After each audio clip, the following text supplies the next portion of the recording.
waking up to this shocking story about the demise of the former retired President Daniel Moi. Reactions from every part of the country. Momentarily, also, we shall be crossing over to Moranga, but I want just to come back to our studios and just get some closing remarks from our panelists who also they have to move on with the activities of the day. Let's just listen in from essentially just your closing remarks finally, as you know, I think it's what is really happening currently. It's a very sad day for Kenya that we lose so many children in the tragedy in Kakamega, and then we lose former President Moi.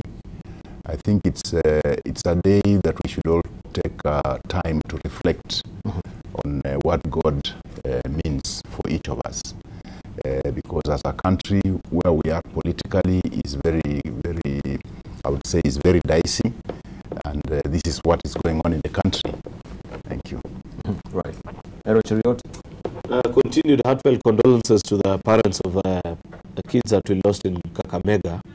It's extremely painful to imagine the death of your child as a parent, and you do not want to imagine what those parents are feeling this morning.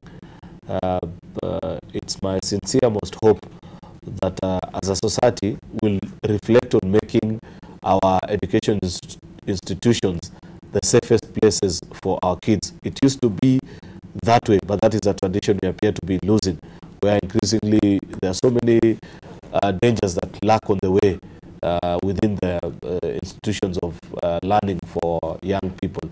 I hope that Ministry of Education has to come up with a more rapid plan than what they already have in existence on how to secure our institutions from any kind of danger, so that we do not end up losing kids as we have done in Kakamega. My sincere condolences to the people of Kakamega, the parents, the kids in hospital, wishing them a quick recovery. To the family of President Moi, led by my colleague Senator Gideon Moi, most sincere condolences as well. It's never easy to lose a loved one in the family, more so an icon like the retired president was to our nation. We thank God for the time that he gave us and the contribution of President Moi. If I was asked what's the greatest gift that Moi gave, apart, I think I've already spoken about political stability, but that act of 2002, an African strongman losing an election but peacefully handing over power to those who have won, that is a tradition that Kenya cannot afford to lose. Thank you. Thank you. Jakoyo Midiwo. Moi never lost an election. It was who lost in 2002. But Moi was so magnanimous to try to keep us together, and I'm so grateful to him personally. I was hoping he could live longer than he has lived, but it has happened. Right. Condolences to the Kakamega tragedy families, and may God bless all of us. Let's just pray over it.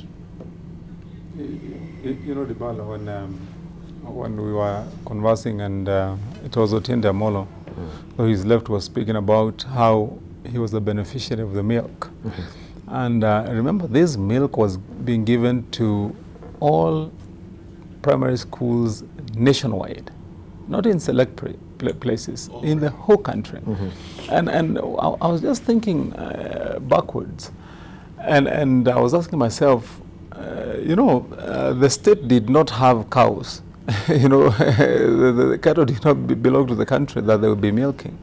And so it must have been an ingenious way to ensure that even farmers themselves, because I believe that milk was being paid for by government. If it is taken from cases, it was an indirect but very ingenious way of ensuring that farmers get to benefit, because it's a way of providing a market while adding value or giving value, health value to the children.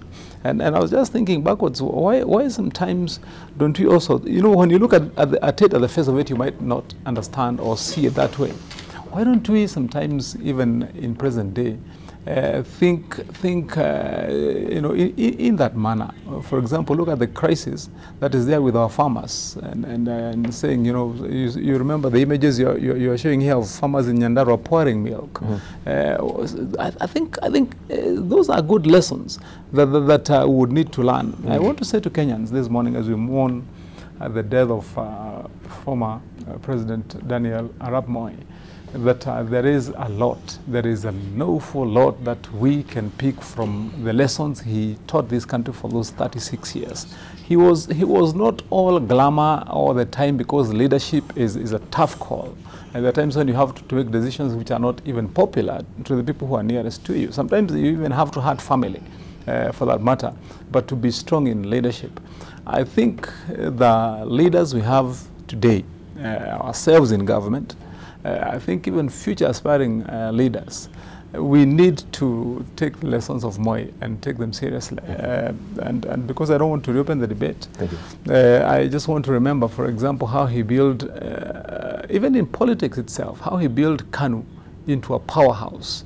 And there is no other political party for your information debate and for information of our viewers, even today, after you've heard of all these parties of NASA and WHO and ODM and Jubilee and whatever, there is no other party, even today, that is more strong, that's more structured, that is spread out throughout the whole country than KANU. So what I'm saying is this, that sometimes, you know, we have this saying, I think, I hope it is in all languages, but in my mother tongue, we have a saying that says that you remember a cow had milk, or you praise it for its milk when it is dead. I hope that's not how we continue, that we can take these lessons. Let me finalize by saying to the people of Kakamega, our very sincere condolences to the loss of those children, and what my colleagues here have said rings true all the time. As long as we have this mentality that you wait for a tragedy to occur, then you rush to, for example, to Gado School and order it is closed, and they have to chase away everybody and now start looking for solutions when the tragedy has happened. What happened? Remember when we had the terror attacks in institutions like hotels? That's when you start seeing people being told that you must have a policy where you teach people about drills. You know, what happens to our institutions? Why can't we have clear policy, especially from a ministry like education, to ensure that there are drills that teach children, maybe on this kind of things on how to escape. My condolences to those parents and the people of Kakamega. Thank you.